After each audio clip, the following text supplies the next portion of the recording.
What do you do if you're on a windy road and here comes a herd of cattle? Alright, y'all. Matthew got us lost. Y'all, no. It's not her choice, it's your choice. No. It's their choice. If I have to see it, you have to see it. If there's a will, then there's a way. These open roads get lost and find our way. If there's a will, then there's a way. These open roads get lost to find our way. Alright, y'all. I'm going to give you a site tour of our site here at Reborn, Riverside Art Park in Reborn, Idaho. Look how high these curbs are, y'all. They provide you a picnic table. The sites are gravel with grass in between. They're nice long sites, too. Here's the hookup side. Oh, look how Matthew has the sewer. So you get sewer, 50 amp and water. It's full hookups. There's us. Nice green grass.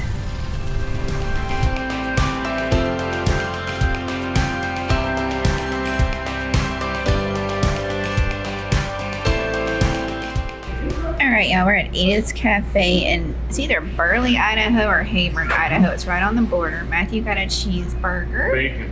Bacon cheeseburger. I got a bacon cheeseburger. And then here's these hand-cut fries with fry sauce.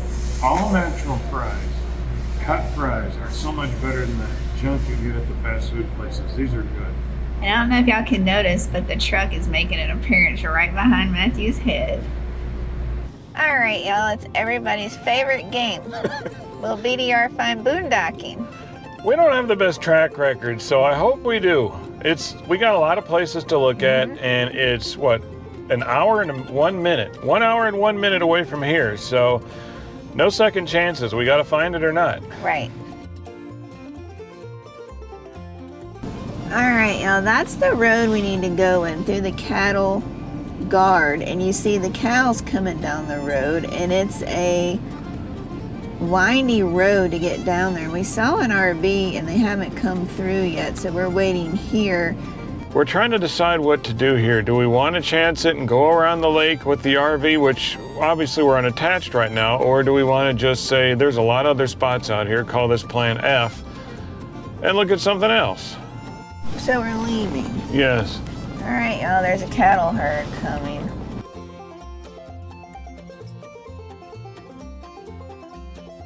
You see him? Yes. That's crazy. Yeah, I ain't gonna get caught up in that. Sometimes, y'all, you gotta trust your instincts. I wanted to go around the lake to see this boondocking, but I just had this feeling like there was an RV coming, but the RV never came. And then there were like 3 cows. And I just had this, but half of me is like, I'm an adventurer. I want to see the boondocking spots. But then I still didn't feel good about it. And Matthew was having issues getting our map up on the phone. And then there comes this huge cattle herd with the horse ranchers behind them pushing the cattle this way. And then there was the RV stuck behind the herd of cattle. Now, what do you do if we were towing the RV? That's what I was gonna say. What do you do if you're on a windy road and here comes a herd of cattle and the windy road is 1 lane, 1 1/4 lane wide, and it's a drop off on the other side? What do? You can't do anything. Either you back up or all of the cattle back up, and I guarantee you the cattle ain't going in reverse. That's a nightmare. So this isn't even plan F. We're not. This is plan 0. We're not doing this one. Off the table. Because you do not want to be in a situation like that. All right, y'all, so we are trying out our second area. This is the Malta area. We're on a road called Hegler Canyon. And this road is way, way, way out there, even for us. And the road was paved up until about 4 miles ago, so you only have like this kind of gravel, a little bit of washboard, not bad for like 10 miles. So we're hoping it works out, y'all, because the landscape is really starting to change and become very hilly, and it's nice looking. Oh my goodness. All right, that wasn't washboard. That was surfing waves. That was bad. Is that a term, or did you just make that up? I made it up because I don't know what else to call it. It's beyond washboard. It's way now this part is back to regular washboard, Right. but whew. All right, y'all. Once we hit the national forest and the roads turn to crap. This section looks pretty decent, but a few sections ago, the trees looked like they were just covering almost the road, and I don't feel like putting a bunch of pinstripes on our RV. And then the other thing is we might be in a canyon, so Starlink might not work.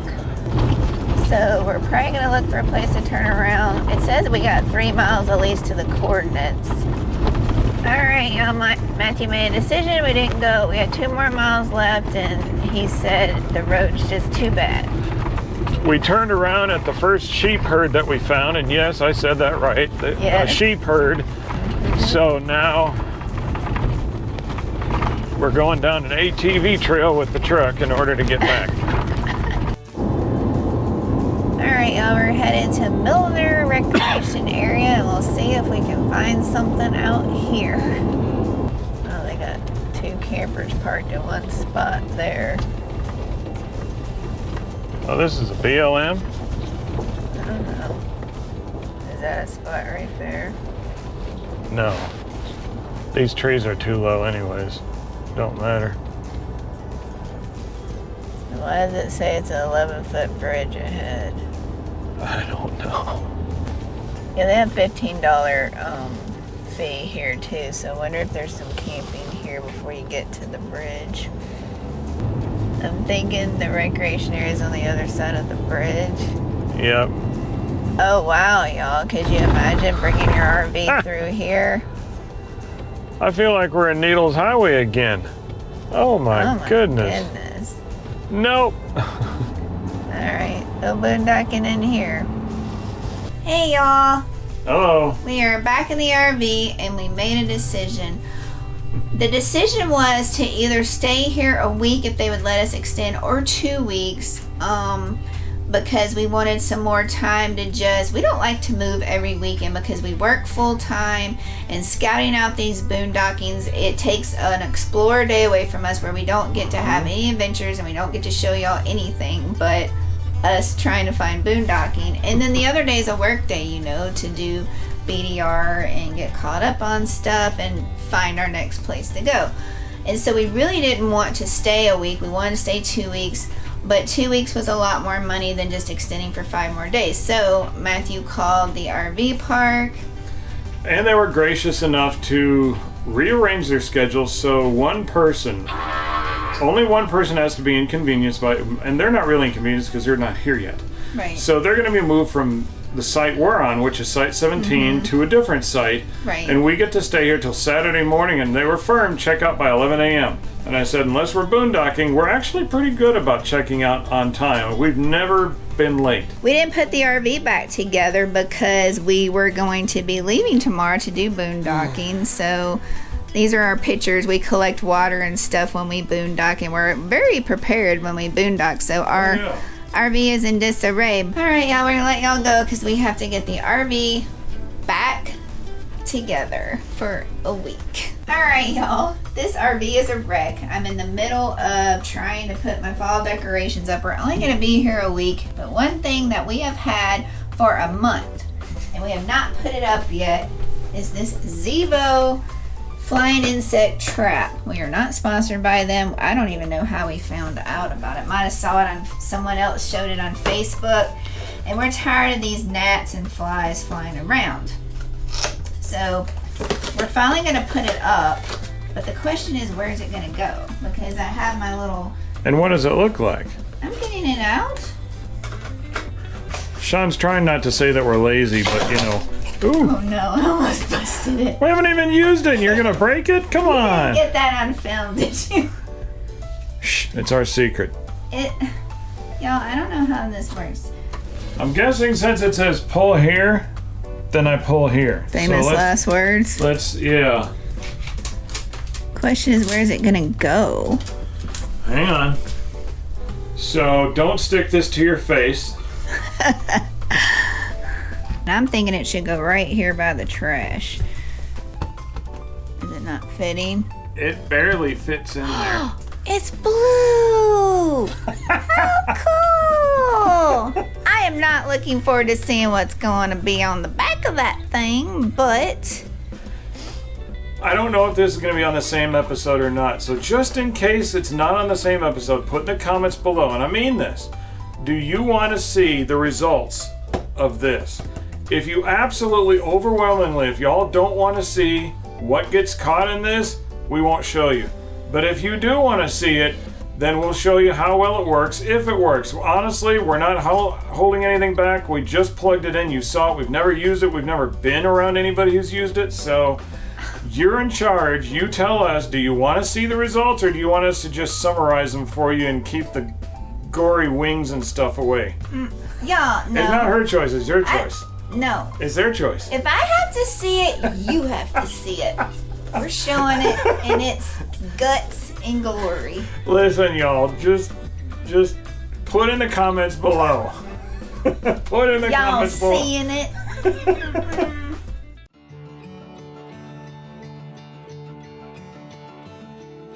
Alright, y'all, I got done with my fall decorations, or as much as Matthew would let me buy. Here is our little table that we eat at, and y'all, the mats don't match, see? One is longer than the other one. That bugs me to no end. I like everything to be perfect, but Matthew's like, it's the Dollar Tree, what do you expect? I said, well, I can go back to the Dollar Tree and get another one. He said, no. And then I use this to hold our napkins, because when we're boondocking, they'll fly all over the place. My little scarecrow doll. And then I got a pumpkin on the other side of our home sign. And then let's go this way. And then I've got, this is stuff I kept from last year, my little camper, y'all. It says Harvest Blessings. And then my, another little scarecrow dude. And this is my side of the office with another scarecrow dude and more signs and pumpkins and stuff. And then Matthew gets my lovely Hobby Lobby sign, Hello Fall. I love that sign. And this is a new addition, y'all. Matthew bought through a conniption fit, but I got my little fall foliage with pumpkins. And these pumpkins I got at Walmart for under $4. You got, like, what did I get, Matthew? Like 8 of them or something? Yeah, you got a great deal. The stems. Oh my goodness, we're blocking the TV. Matthew's like, no, absolutely, veto, veto, veto. So he just took some scissors and trimmed my poor little pumpkin stems. And pumpkins aren't as cute with no stems. You can't Amen. You can't get a 44-inch TV and then have some big stems sticking up in the middle of it. That ain't right. Y'all, it adds character. Just wait till Christmas time. I want to see the characters on the TV, not the character in the pumpkin. I want to see the decorations. Well, now we can see both. And this is my wreath, my Hobby Lobby wreath that I just took some pumpkins that have clips on the back, clipped it on here. Matthew added the bow. That's right, y'all. He is very crafty. Don't let him tell you otherwise. And then I added a bow here, which there's string hanging off. That's bugging me. I'm going to have to trim that. And y'all, we couldn't have something that didn't say Happy Fall, y'all, because we're all about the y'alls. And then up here, I've got more fall foliage with more of these Walmart pumpkins. I'm telling y'all, we got like a whole sack full for like under $4. And this sign we had last year, a little gnome sign. And last, what do you call this? Like a little drying rack.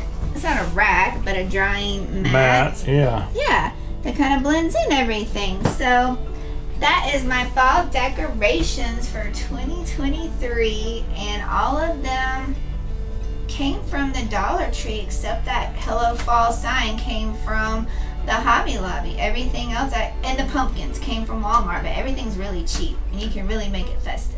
All right, y'all, we're walking by the Snake River right outside our RV park, and we get to go through this neat covered bridge. And then they have benches, so you could sit under here and enjoy it. I don't know if that's for when it rains or just any time. Cool. You have like old tractor equipment and stuff. This is really a nice walk along the river. Yeah, it is. They've done a good job keeping up with this. And this is right outside our RV park, y'all. It is a bit noisy. Yeah, I was gonna, when you walk along the river, you want to use the word peaceful. It's not peaceful because it's really close to the road. All right, y'all. Matthew got us lost. No, somehow I should have known you'd say that. I listened to Sean. She said, "Oh, let's keep going." No, now we're going through development. Yeah, construction zone. Which way? Straight? Straight. It's a future neighborhood, so in a year or two, this will all be nice and paved. All right, y'all. Sunset on the water. No one's at this bench, so it's open up just for us. What is this, a Snake River? Yeah. We've seen the Snake River in multiple places now. I know. Sunset on the Snake River, y'all. This is kind of neat, isn't it, Matthew? Uh-huh.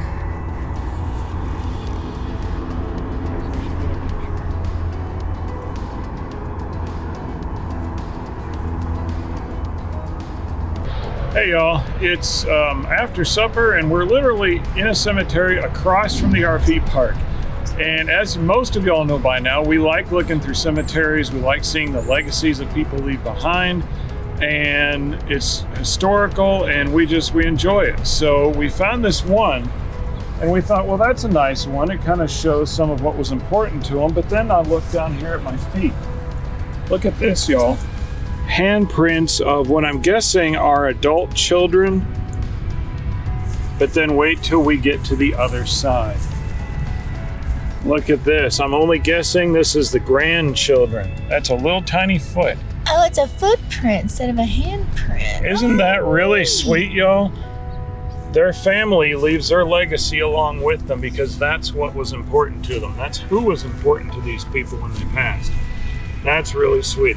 This is why we look at this kind of stuff, because we like to see the legacy people left, and this is really touching because it shows that they were really entrenched in their family. Their family was everything to them, and their family, and I don't know if this is biological family or somebody else they consider family, but they left their own legacy, their family's legacy, imprinted on their headstone. Now that's something worth visiting. And we are at the Riverside Cemetery in Reborn, Idaho. If any of y'all want to come look at it, it's very neat. Yes. All right, y'all. Y'all better be so glad and thankful that y'all don't have smell-o-vision, because this one stuck it up in here. Yeah, but you're the one who told me to do it. Anyways, back a while ago we went to Walmart, and how much was the ground beef? It was over $5 a pound, like $5.30 or $5.40. Ridiculous. That's really expensive. So I suggested, you can get those little 1 pound rolls of ground turkey, and it was the low fat kind, like 90-10 or it was 90-10. something. Yeah. So Jenny O. But the first time we opened it, what did you smell? Yeah, the first one wasn't bad. It didn't really taste bad either. It didn't have much flavor. Like, No. Oh, okay. And we have had ground turkey lots of times before, Yeah. and it was good. It was good. This wasn't No. that good. And so I told Matthew, I said, okay, cook it again, because we weren't boondocking. We're in an RV park, so if it stunk really bad, at least we have a dumpster to dump it in. It smells so bad. I couldn't get past the smell. I'm like, how am I going to eat this? How is it going to be edible? And Matthew did some research on Google. Yeah, I did a little research, and they said fresh ground turkey should never smell bad. And that kind of is what I've heard about all raw meat. If it's fresh, it shouldn't smell bad, for the most part. And this one smelled like rotting. It was just so horrible. So we immediately dumped it. It's in the trash. We're not eating it because trust your nose. some things like stinky cheeses and stuff are supposed to smell. Ground turkey is not. What? So And I think rotting fish is a delicacy at some countries, right? yeah, but fresh fish should never stink. Right. So fresh meat should not smell bad, supposedly. Yeah, but I guess when they say it's in the fresh department, it's good for a month, it probably isn't. It probably should have stayed frozen or something. I don't know. Next time, if there is a next time, I think we're going to try, you know those square fresh packs where it has the clear membrane on Yeah. top, you can see it? I think those are a little bit fresher than the rolled up kind. We've never had any problem with rolled up ground beef. Never. That's Never, true. never. So, the RV park that we stayed at, overall we liked it. I would Yeah. say the only negative was probably the high curbs. Yeah, it does have really high curbs, and the only reason that makes a difference is halfway in the side it's really wide. It's like double wide, and then in the end of it, it's like you barely have enough room, which is fine. We made it. It's not a problem. But if you're backing in, man, some of these people, they have to really have precision backing because these curbs are like a foot tall. Yeah, and there was one guy that backed in last night. He came in like at 9, and it took him forever to back in. And the host is out there with a headlight and a flashlight because it's the curbs. I mean, Yeah. it's only so wide for your RV to fit in, right? Yeah, but it's manageable. Yeah. Otherwise, I'd say this park is a really good park. And for the price, as of right now, which is 2023, with Good Sam, you can get it for $34 a night. As far as noise, it's not the quietest RV park, not from the residents in here. It's from the city. You're in the city. You hear the road noise, and there's a train every once in a while, and a plane. Now Yeah. the next question is, are we still staying in Idaho? Are we going to say goodbye to Idaho?